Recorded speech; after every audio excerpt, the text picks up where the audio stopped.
بڑائی تو اللہ کے لیے ہے، اللہ اکبر، اللہ سب سے بڑا ہے، بڑائی اللہ کے لیے ہے۔ کیا واقعی ہم عبادت کے اس مفہوم کو جانتے ہیں؟ اور اگر جانتے ہیں تو کیا ہم نے اپنی زندگی میں عبادت کے اس مفہوم کو نافذ کیا ہے؟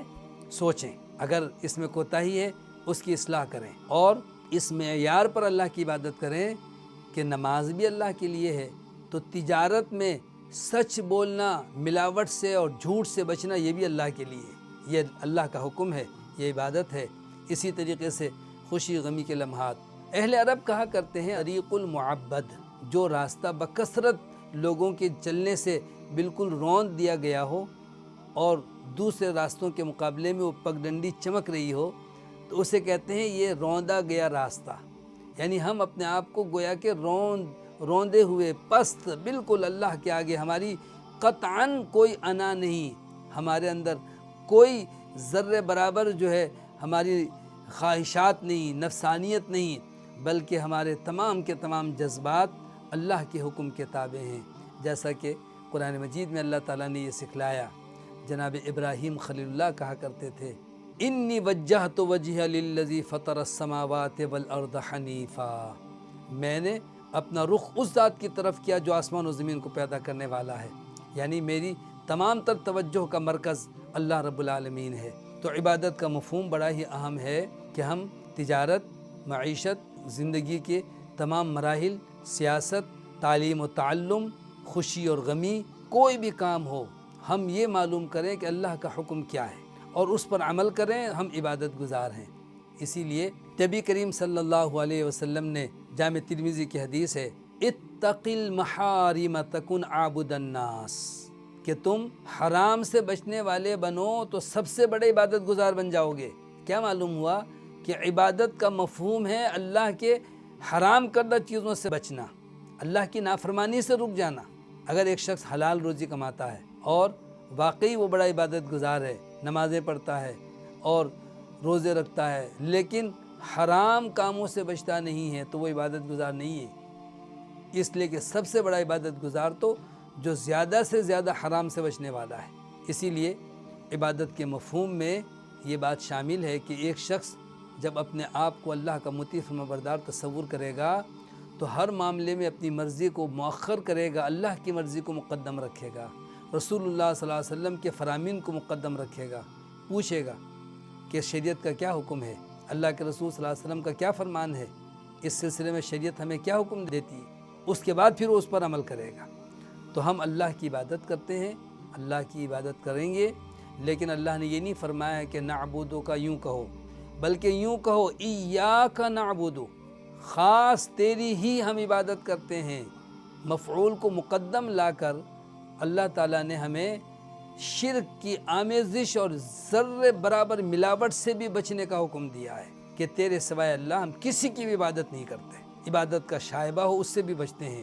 کسی نے کہا، ہو جس میں عبادت کا دھوکہ، مخلوق کی وہ تعظیم نہ کر، ہو جس میں عبادت کا دھوکہ، مخلوق کی وہ تعظیم نہ کر جو خاص اسی کا حصہ ہے، بندوں میں اسے تقسیم نہ کر، کہ وہ بھی حاجت رواں ہیں، وہ بھی مشکل کشاں ہیں، وہ بھی پیرانے پیر ہم دستگیر ہیں، اور اس طرح سے نامعلوم اللہ کی کتنے نیک صالح بندوں کو لوگوں نے اللہ کی صفات کے ساتھ ملا دیا اور اللہ کا حق بندوں میں تقسیم کرنے لگ گئے۔ تو نماز میں جو ہم اعتراف کرتے ہیں اس کو مد نظر رکھیں کہ ہم نے، اللہ تعالیٰ نے ہمیں سکھایا اور ہم نے اقرار کیا کہ اے اللہ ایاک نعبد، ہم صرف تیری عبادت کرتے ہیں، کرتے رہیں گے، تیرے سوا نہ کسی کی عبادت کرتے ہیں، نہ کریں گے، نہ کوئی اس کا حقدار اور مستحق ہے۔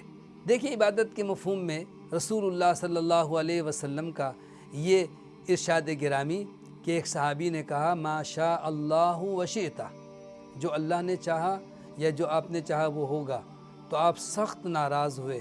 آپ نے فرمایا اجعلتنی للہ ندن، مجھے تم نے اللہ کے ساتھ برابر کر دیا، اللہ کا شریک بنا دیا، اللہ کی مرضی اور میری مرضی، میری مرضی نہیں، قل ما شاء اللہ وحدہ، یوں کہو کہ اکیلا اللہ جو چاہتا ہے۔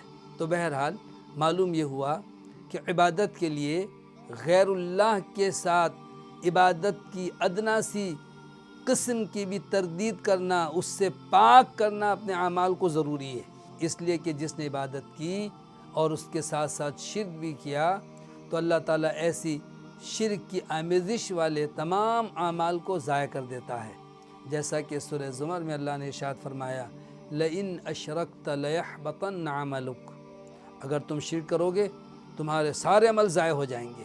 اور رحمت عالم صلی اللہ علیہ وسلم نے ارشاد فرمایا کہ اللہ کا حق بندوں پر اور بندوں کا حق اللہ پر کیا ہے جانتے ہو؟ صحابی عرض کرتے ہیں کیا بتا دیجئے، اللہ اس کے رسول صلی اللہ علیہ وسلم کو زیادہ بہتر علم ہے۔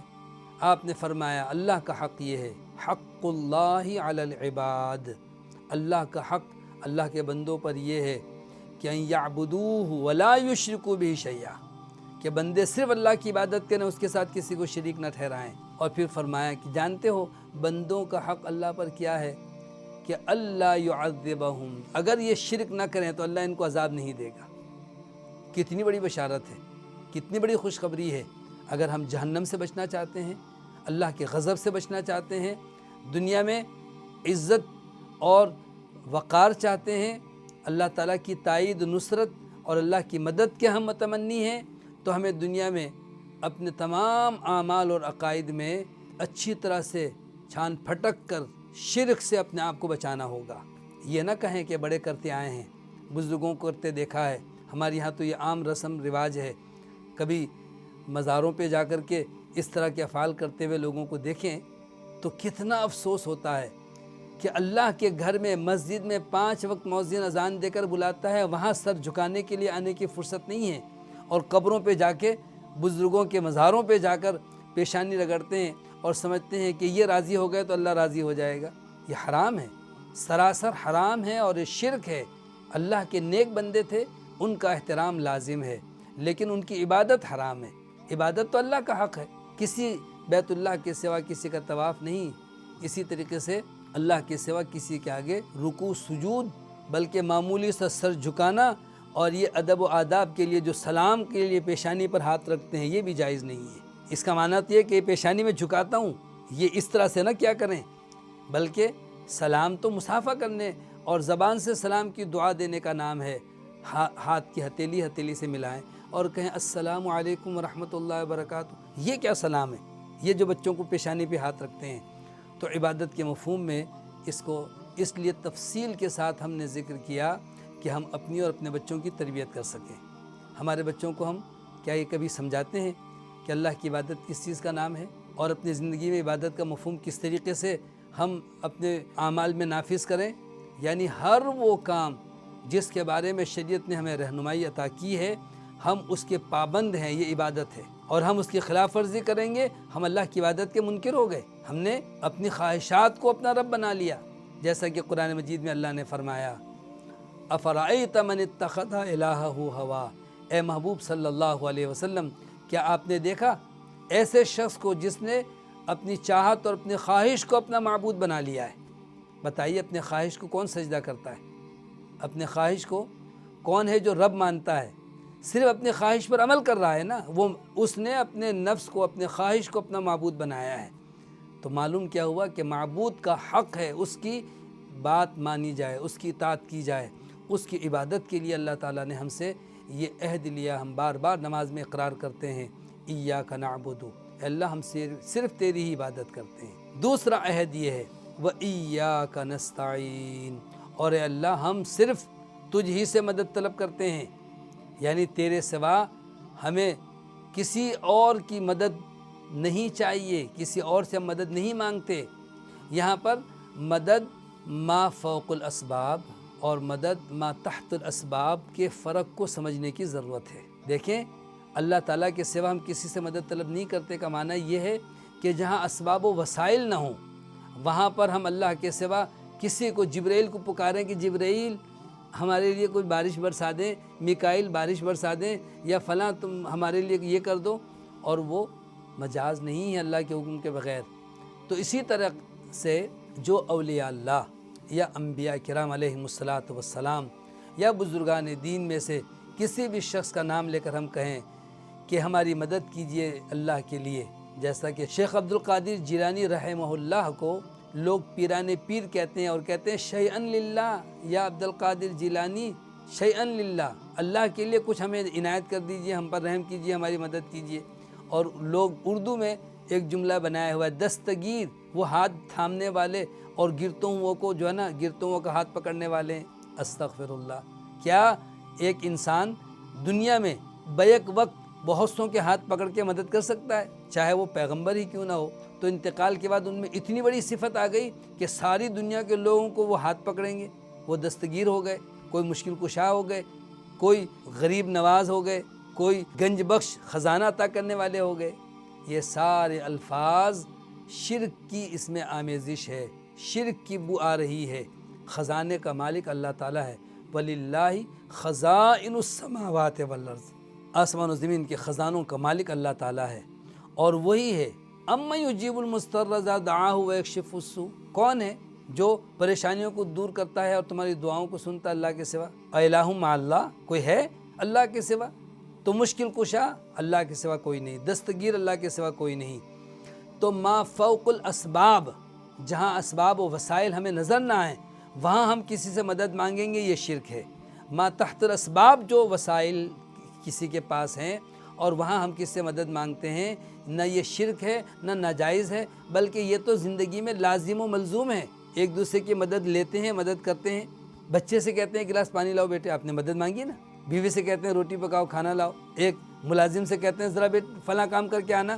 تو اسباب و وسائل اللہ نے رکھے ہیں اور اس کا حکم بھی دیا اللہ تعالیٰ نے، تعاونوا علی البر والتقوی، کہ نیکی اور پرہیزگاری کے کاموں میں ایک دوسرے کی مدد کیا کرو۔ اور یہ جو مدد ہے، اس مدد کی بنیاد پر کہ ہم ایک دوسرے کے لیے کام آتے ہیں، اور یہی زندگی کا حسن ہے کہ چاہے وہ بادشاہ وقت کیوں نہ ہو، وہ لوگوں سے بے نیاز نہیں ہو سکتا، بے نیاز ذات اللہ تعالیٰ کی ہے۔ بادشاہ بھی محتاج ہے کہ رعایا اس کی بات مانے گی۔ کوئی روٹی پکائے گا تو بادشاہ کھائے گا، بادشاہ کن کہہ کر کے روٹی نہیں اپنے لیے لے آئے گا۔ یا کوئی مالک، کوئی بہت بڑا امیر کبیر شخص کیوں نہ ہو، وہ بھی ہر چیز کا محتاج ہے، دوسروں کی مدد کا محتاج ہے۔ تو ایک دوسرے کی مدد تو ہم لیتے بھی ہیں اور ایک دوسرے کی مدد کرتے بھی ہیں، اور اس کا حکم بھی ہے۔ لیکن جو ما فوق الاسباب، وسائل جہاں ختم ہو جائیں، وہاں ہم صرف یہ کہیں کہ اللہ والے ہیں، بڑے بزرگ ہیں، وہ تو جو چاہیں کر سکتے ہیں، بس آپ ہماری مدد کریں، تو یہ اللہ کے سوا کسی کے لیے جائز نہیں ہے۔ استعانت اللہ تعالیٰ ہی سے، یہ ہم وعدہ کرتے ہیں۔ اور دیکھیں ان دونوں لفظ کے ساتھ، یعنی عبادت اور استعانت کے ساتھ جمع کا صیغہ استعمال ہوا ہے، تاکہ کبر نہ آ جائے، میں عبادت کرتا ہوں، میں نہ آ جائے۔ ہم سب اے اللہ سبھی غلام ہیں تیرے، سب عاجز ہیں، تیرے سوا کسی بندے کے غلام نہیں ہیں۔ یہاں پر ایک لفظ کی اور اصلاح کر لیجئے کہ بسا اوقات والدین اپنے بچوں کا نام رکھتے ہیں پیر بخش، اسی طریقے سے غلام نبی یعنی نبی کا غلام، یا عبد النبی، عبد الرسول۔ تو عبدیت، بندگی، یہ صرف اللہ تعالیٰ کے لیے ہے، ہم اللہ کے بندے ہیں بس۔ رسول اللہ صلی اللہ علیہ وسلم کے تو امتی ہیں۔ اسی طریقے سے ایک دوسرے کے لیے ہم بھائی ہیں، تو ہم ایک دوسرے کے لیے اپنے آپ کو کسی کا کہیں کہ میں تو فلاں کا غلام ہوں، کسی کے لیے غلامی کا لفظ استعمال کرنا درست نہیں ہے۔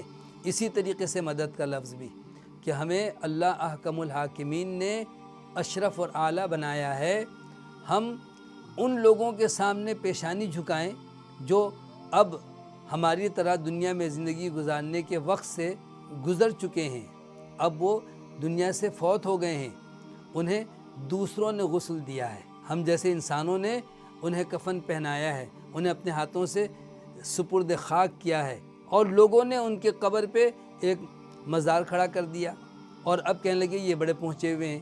کس قدر حماقت ہے! بالکل اسی طرح جیسے مشرکین بتوں کے آگے سر جھکاتے ہیں، اور پوچھو تو کہتے ہیں نہیں مانگتے تو ہم اس سے ہیں، بس یہ ہماری ان کے آگے اور ان کے اللہ کے آگے۔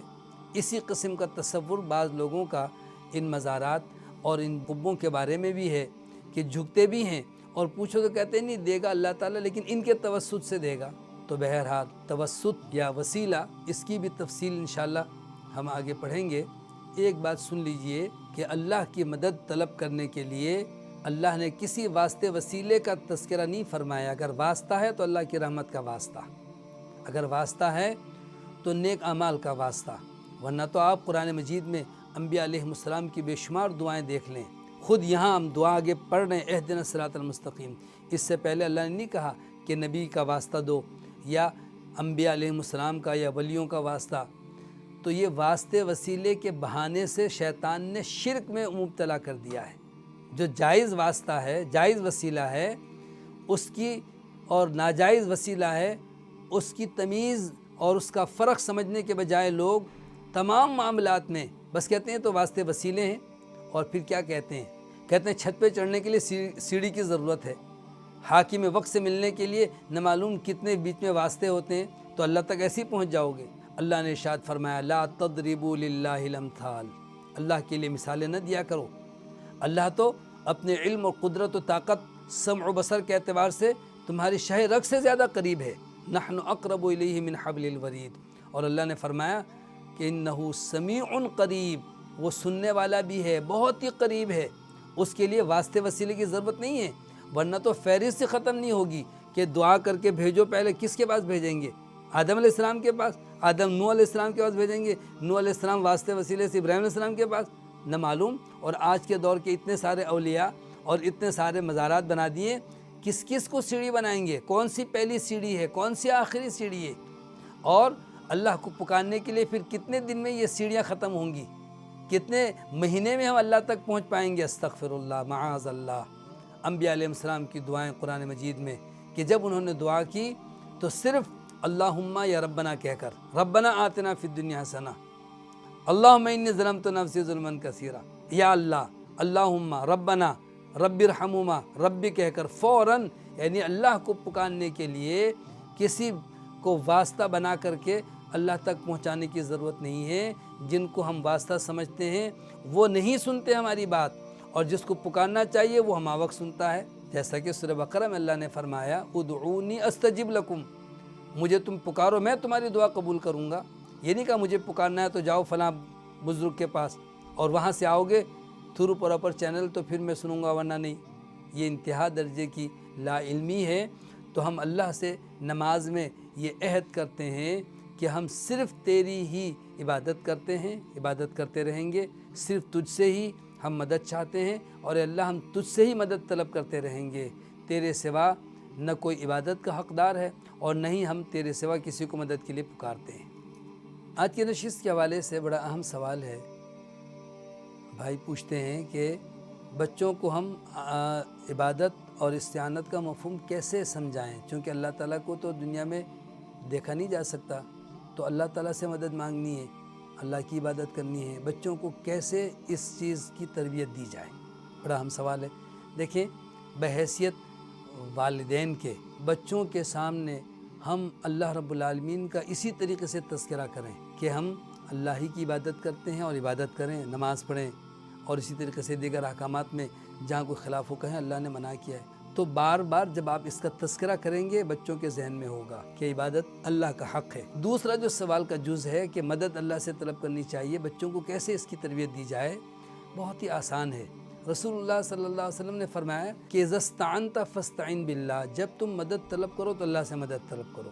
مثلا بچے کسی چیز کا مطالبہ کرتے ہیں، آپ کہیں اچھا ٹھیک ہے میں 2 رکعت نماز پڑھتا ہوں، اللہ سے مانگتا ہوں، آپ بھی میرے ساتھ دعا کرو، پھر انشاءاللہ اللہ پاک اسباب بنائے گا، ہم جا کے لے کے آئیں گے۔ بار بار آپ نماز اور دعا، جیسے کہ اللہ نے فرمایا نا استعینوا بالصبر والصلاۃ، نماز کے ذریعے سے اور صبر کے ذریعے سے اللہ سے مدد طلب کرو۔ تو مدد طلب کرنے کے لیے یہ 2 راستے ہیں، کسی چیز کے ملنے میں تاخیر ہو صبر کریں، استقامت کا مظاہرہ کریں، دین پر قائم رہیں، یعنی ناشکری، بے صبری، نافرمانی اور کفران نعمت کے الفاظ زبان پہ کبھی نہ لائیں، ورنہ بچے وہی سیکھیں گے۔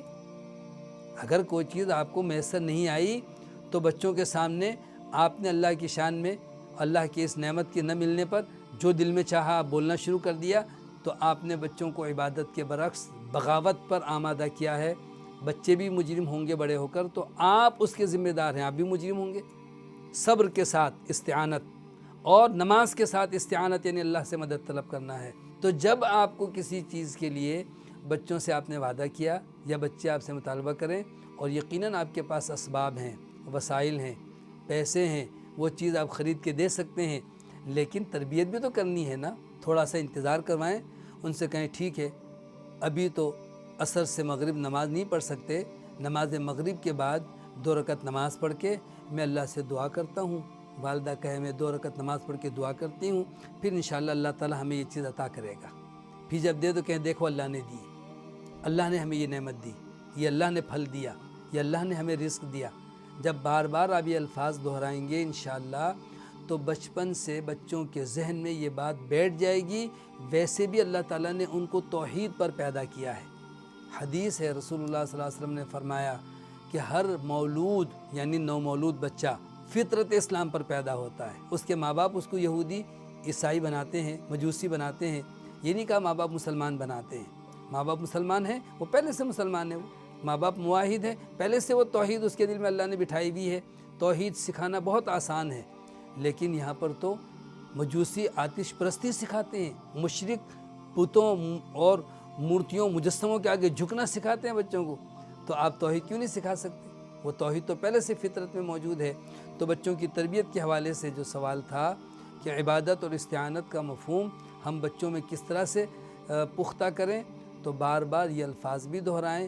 عبادت تو عملاً سکھلائیں کہ اللہ کی عبادت آپ کریں گے، بچے سیکھیں گے، اور استعانت آپ نماز پڑھیں، اور کسی کام میں تاخیر ہو واقعی آپ کے وسائل ختم ہو جائیں، بس مثلاً بچے آپ کی استطاعت سے بڑھ کر کسی چیز کا مطالبہ کریں اور آپ نہیں دے سکتے، تو آپ کہیں انشاءاللہ یہ چیز ضرور آپ کو دلوائیں گے، بس اللہ تعالیٰ کی مدد، اللہ سے مدد مانگو۔ ہم بھی مانگتے ہیں، اور آپ بھی 2 رکعت نماز پڑھیں، دعا کریں، اور بچوں سے بھی کہیں، بچے بھی ہاتھ اٹھائیں گے، اللہ تعالیٰ عطا فرمائے گا۔ وآخر دعوانا الحمدللہ۔